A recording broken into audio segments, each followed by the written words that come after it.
अस्सलाम वालेकुम YouTube viewers. आज सोचा कि कोई चटपटी सी खट्टी मीठी चीज़ बनाई जाए तो फ़ौरन चना चाट का ख्याल आया। तो जनाब आपके सामने चना चाट की रेसिपी लेकर हाजिर हूँ। इस रेसिपी की सबसे अच्छी बात यह है कि इसको डाइट कॉन्शियस अफराद भी बआसानी खा सकते हैं। कोई कैद नहीं है कि मैंने 2 चम्मच खाना है, मैंने 4 चम्मच खाना है, हाय मेरा वज़न बढ़ जाएगा, ऐसा कुछ भी नहीं होगा। ये एक हेल्दी ऑप्शन है। तो चलिए आइए चलते हैं रेसिपी की तरफ, इसको देखिए और इन्जॉय कीजिए।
उम्मीद करती हूँ कि आपको ये रेसिपी अच्छी लगी होगी। इसको ज़रूर ट्राई कीजिएगा और हाँ, मुझे कमेंट्स में ज़रूर बताइएगा कि आप दुनिया के किस हिस्से से मेरी वीडियो देख रहे हैं, ताकि मैं बजाते ख़ुद कमेंट्स में आपका शुक्रिया अदा कर सकूँ कि आपने अपनी कीमती वक्त में से वक्त निकाला और मेरी वीडियो देखी। आपका बहुत बहुत शुक्रिया।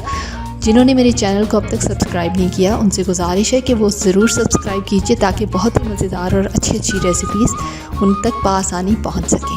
दुआओं में याद रखिएगा। अल्लाह हाफ़िज़।